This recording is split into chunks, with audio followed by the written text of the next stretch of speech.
Maryland basketball is back. You are Locked On Terps, your daily podcast on the Maryland Terps. Part of the Locked On Podcast Network, your team every day. What's up, everyone? I'm Tre Moore, video content creator for 247 Sports and InsideMarylandSports.com, and host of Locked On Terps, part of the Locked On Podcast Network, your team every day. So thank you for making us part of your day. And today's episode is brought to you by the Gametime app. Download the Gametime app, create an account, and use code LOCKEDONCollege for $20 off your first purchase. Terms apply. Maryland basketball is officially back in town, and I saw the couple of pictures that Maryland posted on Instagram, and it's kind of crazy to think about how early on those guys get back in the gym and get back to school. Like, summer's kind of just getting into the flow of things, just starting, and they're already back working hard, all the basketball kids. And it's just kind of crazy that how short their summer gets cut, and they don't get any breaks or anything like that. But I'm excited that Maryland basketball is back. I'm excited that the guys are back in town. It's cool to see all the new faces that we picked up this year on the post and see them working out and see them working hard. And I hope that everything is off to a good start, but it seems like everything is. But I just wanted to talk about what I'm most excited for going into next year after having such a bad year last year and being one of the worst teams in the Big Ten and coming in as a preseason Big Ten top 3 team. And everyone thought that we were going to be a tournament team. A lot of people thought we were a top 25 team early on. And part of that was me as well. I thought we had a really good team, but later on after the first couple of games, I quickly realized that this roster was not constructed right. I realized that we were too dependent on Jameer Young, and there was a lot of holes in this team. But now that we're back with a new team, a new class that we got in terms of the 2024 class, but also a new class in terms of the transfer portal. We have a really good transfer portal class as well, and I'm excited to see what this Maryland basketball team is going to look like next year. And I'm excited to have a good basketball team. At the end of the day, University of Maryland, it's been a basketball school. That at its heart, the football team has gotten better. Coach Loxley has done a really good job with doing that and everything, and improving the roster and getting back to a place where we've been a pretty solid team. And even though you probably would want the football team to take an even another step, it's still like Maryland is a basketball school at heart. And so anytime I see these basketball things, anytime we have a poor, bad type of season, I'm going to be excited to come back the next year, and hopefully I'm hoping that we learn from the bad season and hoping that we can rebound and look a lot better. But I just want to talk about some things that with the fresh new faces that I'm really excited for. I have a little bit of a list, but I think it all starts with Derik Queen. I think we're all excited for Derik Queen, the 5-star big out of the DMV area. Of course, he attended Montverde and was ranked as a 5-star, McDonald's All-American. Some people think he's the best big man in that class. Some people think he's the most skilled big man that they've seen in a while. I've heard a lot of different good things about Derik Queen. I've seen him play on TV a couple times with Montverde, because Montverde, as most of you guys know, best basketball team, best basketball program in the entire country, and year in and year out, they're going to always be up there as one of the best teams. And last year, they were the best, and it wasn't even close. And thanks to Derik Queen, a lot of it, there was plenty of other talent on that team, but like Cooper Flagg, number 1 player that's going to Duke and whatever. But Derik Queen was a big part of that team and being the number 1 team in the country and having honestly one of the best high school teams ever, to be completely honest, in that Montverde team. I think it's fair to say that after they went undefeated and everything. But in terms of Derik Queen, you don't usually get a kid like this, a kid that's this kind of talented, a kid with this type of basketball IQ for a big man that can handle the ball, has a post game, has a mid-range game. I'll be interested to see what his 3-point shot is, if he takes 3-point shots when we get started kind of late fall in the winter. I think that's something that he definitely could potentially kind of do, and it's something that they could add. But I'm just excited to see this kid go. And I think last year we had a pretty good freshman class in terms of what we thought they would be. They ended up kind of probably not playing to the level that we probably thought they could have. But with Derik Queen, he's the guy that I have complete confidence is going to come in and potentially be our best player right away. I don't think it's a crazy take to kind of say that. I think that that's definitely a possibility. A kid that could potentially be the Big Ten freshman of the year. To have a guy like that, on campus, and for me to actually see a picture of him with the Maryland basketball stuff on, working out in the summer picture on the Maryland Instagram, it makes me feel like I'm just feeling a lot better about it, because for a while I wasn't sure if the Terps were going to be able to get Derik Queen. He kind of took longer in the process than what I kind of expected it to take. And even though a lot of people had him crystal ball to Maryland, the longer you take, it just seems like the more question marks you're going to have. But now to see him, like I said, in that Maryland gear, and to see him on the court, on the Maryland basketball court at the school right now, it brings me, I have good energy. I feel pretty excited about that. And that's probably the thing that I'm number one excited about. But the next thing is his partner right next to him. And there was a picture, and it's actually the thumbnail of this video of Julian Reese and Derik Queen. And it was like, I think it said the caption was iron sharpens iron. And I hope those two are going at it. But that leads me kind of to my next thing in Julian Reese. Him coming back for his senior year, for his last year as a Terp, after being able to, I honestly thought that he was going to transfer. It seemed like at times, maybe at the end of last year, it didn't seem like he exactly, I don't want to say he didn't want to be there, but it seems something was just on edge with him. He's frustrated, and I can't blame him with how we were playing, how we were shooting the ball, overall, how things went last year. I would be frustrated too if I was on that team. But for him to come back for his senior year after I thought had a really strong chance of transferring, and I think a lot of people thought he could have potentially transferred, but he didn't even enter the portal. And so for him to come back and to stay a Terp and to come back and play for Kevin Willard for one more year, that excites me. I'm really excited to see what he can do. And he is going to be one of the best returning big men in the country. So we have 5-star Derik Queen down low, and then we also have Julian Reese, who's going to be one of the best returning big men in the country. And when you put those two together, I think you get one of the best front courts. So I'm really excited to watch the front court. I'm really excited to see what they can do, because I really think that we have the best front court potentially in the Big Ten.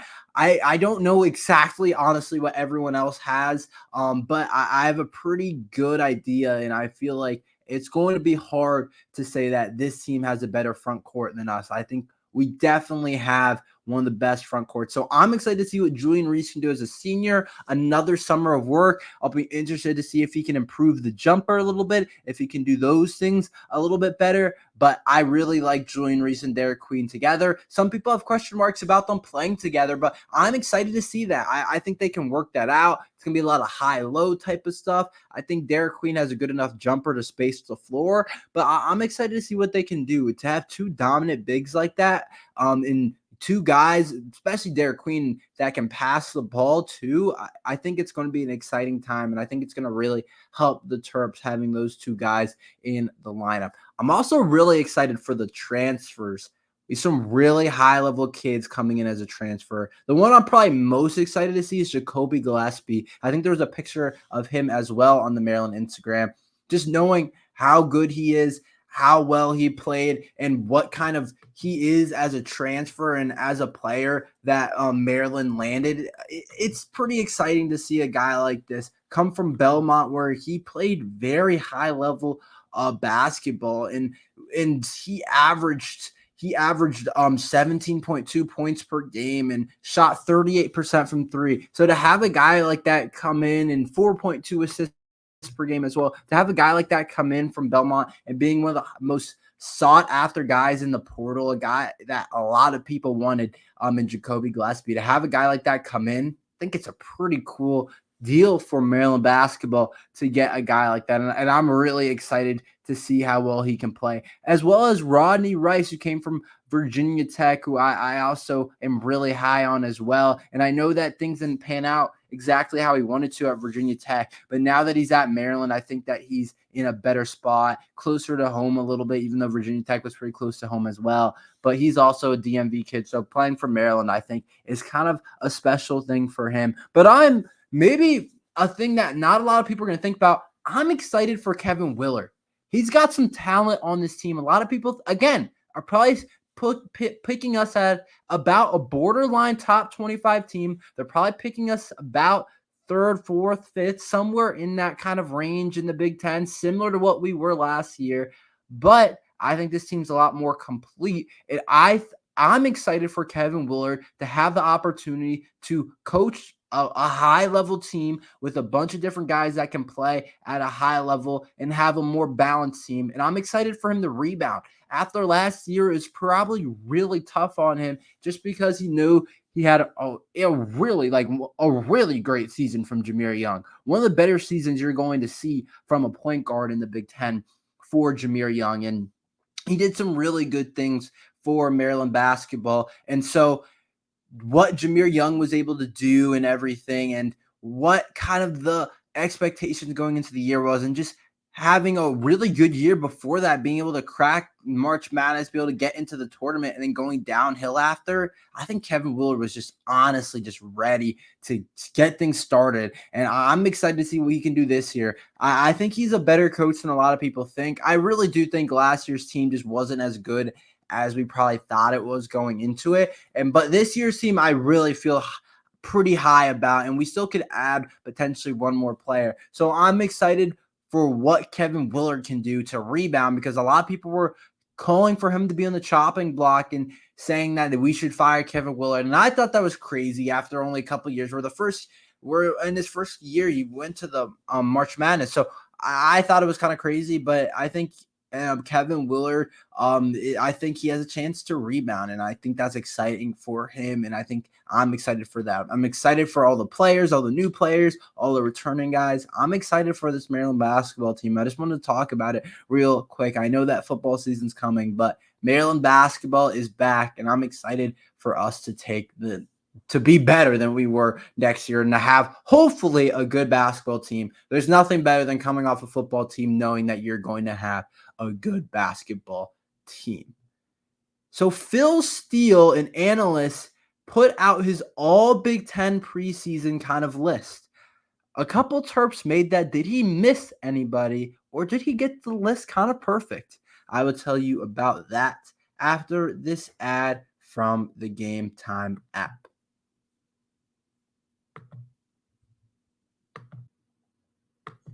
Have you ever wanted to go to a game at the last minute, like a Maryland Terrapins game, but finding tickets is hard?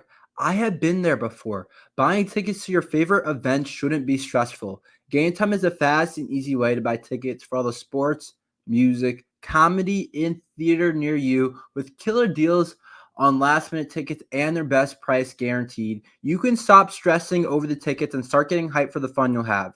Gametime has deals on tickets right up to the start of the event and even an hour after it starts. It's a place to find last-minute tickets and take the guesswork out of buying tickets with Gametime. Download the Gametime app, create an account, and use code LOCKEDONCollege for $20 off your first purchase. Terms apply. Again, create an account or redeem code LOCKEDONCollege for $20 out. Download the Gametime app today. Last-minute tickets, lowest price guaranteed. All right, so a couple of Terps made it onto Phil Steele's all Big Ten list, all Big Ten preseason list. And I thought that he did a pretty good job with the Terps that were on the list. I don't think there's any other player that I said, besides one. I'm going to get into one that I said, okay, maybe he could have been on the list, but I can understand why he's kind of not.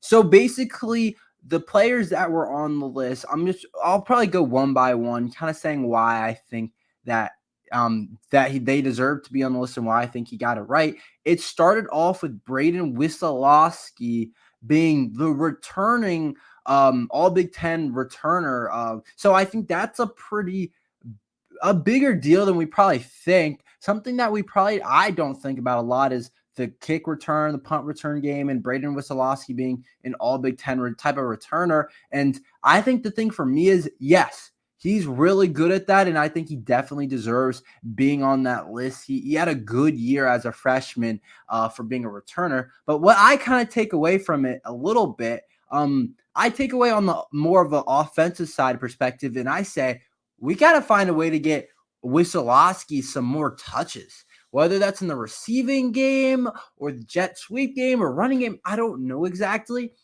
but he's really talented with the ball in his hands, and that shows with the all Big Ten returner and all those type of things. That shows that when he has the ball in his hands, returning the kicks, punts, whatever it is, and you can see it. And that's what he kind of came into college as. He came in as a kind of high-level guy that was like, okay, and in high school, he did a whole lot of different things. He played some receiver, he played some running back, and he was a guy that just wanted to get the ball in his hands. And so I'm looking at him as a guy that's like, okay, he's a really good returner. He's an all Big Ten type of returner, but we can find a place for him in our offense. We're looking for guys that can make, I think. I mean, yeah, we have some good players for sure on the Maryland football team in the skill positions, and some guys I'm going to talk about that made this list, but I don't think that it's crazy to say that we could potentially use somebody like that. Just a guy that we get the ball in the screen game, short passing game, maybe a toss, whatever it may be. Braden Wissolowski's too talented of a guy not to get the ball more. So I know that takes a little bit of a different perspective to just talking about the list. But I do think that he's a guy that, yeah, he's in all Big Ten, a really talented kick returner. And I remember against UVA, he took one to the house, and he looks like a really good athlete. But let's use him more. Let's use him more than that. And next, and moving on to the receiver position, he had Caden Prather and Ty Felton both as second-team all Big Ten preseason at the receiver position, which I think is right. I don't know if you could put them on first team. And that's just me being honest, because if you look at it, if you look at the players coming in, Tez Johnson at Oregon's a really good player. They got Evan Stewart at Oregon, Emeka and Buka. Everyone's going to like Emeka and Buka just because he's been at Ohio State a while now, and he decided to come back, and he's already been one of the better wide receivers in the Big Ten. And there's a couple other guys in there, but I think for Caden Prather and Ty Felton to be second team preseason all Big Ten is completely fair. Again, I think it's a good list. I think that it's a good thing that they're on this list. I enjoy watching them play, and I think they deserve it. They are two of the top returning players in the Big Ten next year in terms of the stats and when you just watch them play. And I'll be interested to see kind of how it comes together next year with the quarterback play and everything, and if they can have the same production. I don't think they will, if I'm completely honest. Their production very well could go down next year, but in terms of preseason, those two guys have played really well. Caden Prather made some huge catches. I think about the Ohio State game, the touchdown pass. I think about the Michigan game, had a huge catch. I think it was over Will Johnston. And then Ty Felton also had some huge receptions during the year. So I think it's completely fair that they're right there, second team. Some people might be like, who are those two guys? If it's like you're a casual college football fan, but for them to be second team preseason all Big Ten, I think that's completely fair. Remember, this is Phil Steele's list. This isn't the like actual list, but I think that's fair, and I like that. I think that's where they deserve to be, and I think that's kind of what they are. And he also had Ruben Hippolyte on this list as well. If you remember, you kind of have to put Ruben Hippolyte on here because he was third team all Big Ten last year, which did surprise me. I don't think I realized during the year how good of a year Ruben Hippolyte was having. But I think with Gote gone now, Hippolyte could be playing a lot of snaps, even though that could not be true because, Maryland likes to rotate different guys. I make that point a lot. But Hippolyte being on that list, I think, is right. I think he deserves to be. I think he's a really good player, and I think he's, with his experience, I think he's one of the best returning linebackers in the Big Ten, and I hope that he can continue to play at that level. And then Dante Trader was also on that list, which I think is perfect. I think Dante Trader deserves to be on that list. He's a guy that I could see some people leaving off of just because of, I don't know exactly, just because of him going under the radar a little bit. But I think this year, most people have a pretty good idea that this kid Dante is a good football player for Maryland football. So I like Dante's game a lot, and I'm excited that he's on the list, and I think that he's a good football player for sure. And if you want to talk about guys they miss, and it's tough because there's a lot of players in the Big Ten, especially now with Washington, Oregon, UCLA, blah, blah, blah, USC, all these new teams coming in. You could say maybe Roman Hemby has an argument, but to be completely honest, he didn't play at a very high level last year. He played pretty solid football. You could maybe say that Glendon Miller has an argument, but other than that, I don't know if there's maybe Jordan Phillips as well. But other than that, I kind of feel like those are kind of like those my guys might fall more under honorable mention. And by the end of the year, that all could change. Of course, you got to actually play the football. But that's kind of where I kind of agree with Phil Steele's list. I agree with the guys that he got on, and I think he got the guys on that are our best players. There's a lot of good running backs in the Big Ten for sure. So it's hard for it would be hard for Roman Hemby to crack that, as well as there's a lot of good defensive linemen. It'd be hard for Jordan Phillips to crack that as well. But I think they kind of got it right. Let me know what you guys think. Should Maryland go after somebody in the portal? Now that Fanaje Gote is gone, we could add someone. I will talk about that right now.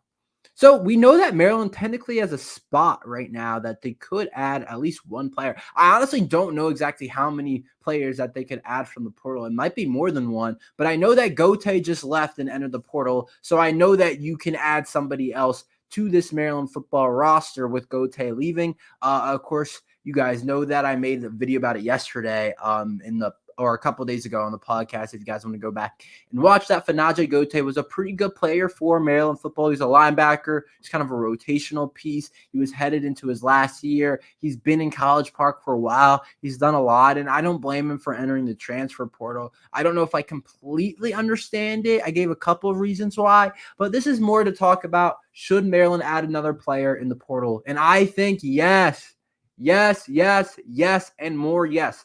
I think we could use portal more. I think we could be more active in the portal. And I really do think that we should add somebody else in the portal for Maryland football. It can't hurt at all. And I think it's got to go either O-line or D-line. I think those are the two positions that you're looking at, and you're saying we could use another piece. We could use more depth. And we've added a lot of transfer linemen, to be completely honest.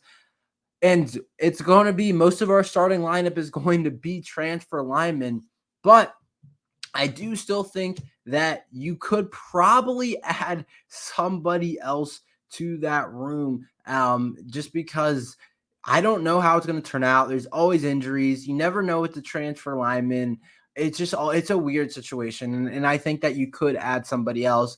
But then in terms of the defensive line, I like our two starters in Phillips and King Basote, but I think we could use definitely more depth in that room. And so I'm looking at it and I'm saying, please go look for, it doesn't have to be some guy that's going to that. It's going to be a first round pick in the NFL draft and is an all Big Ten type of player. And I know it's that they're not thinking like that, but I just want some depth. I want some depth along the either side of the line, but I think that we could use that. More depth is going to help us getting guys rest, allowing more different types of people to play, to get more of a rotation on the defensive line, which we already do somewhat, and everybody kind of does. But I think just having more fresh bodies could help us. And I think it hurt us at times last year that we didn't. And so I'm looking at Maryland football, and I'm saying that you could add some more players in the portal. Some people might say, oh, you should add a cornerback because we don't have a lot of experience there. I think that's potentially fair, even though I do like Perry Fisher and I do like what we have in that cornerback room, but I do think that you could add someone else. I like Jalen Husky as well, transfer from Bowling Green, but I think maybe a slot type of guy. I think there's just about every position you could add to, besides, like, I wouldn't really feel the need to add a safety. I mean, I don't really feel the need to add a linebacker, even after losing one. I feel like we have a lot of talented players up there, but I think that a tight end as well. A blocking tight end to go next to Dylan Wade and Preston Howard could be something that they look at. And I think that they'll add somebody. I don't really know exactly what the state of the portal is right now, but I'm guessing that they're looking at it and saying maybe that we could add a guy or two. And I don't think that would be a bad idea at all for Maryland football. But I really do like adding defensive and offensive line. I never think that's a bad idea. It never will be a bad idea. It just won't be, because there's always injuries. You're going to have a lot of different things like that up front. It's just what it is in football. But that's all we have for today. Thank you for listening to Locked On Terps. Make sure you like and subscribe. We're here every day talking about Maryland football and basketball. So make sure you guys like and subscribe headed into football season. But thank you for listening to Locked On Terps.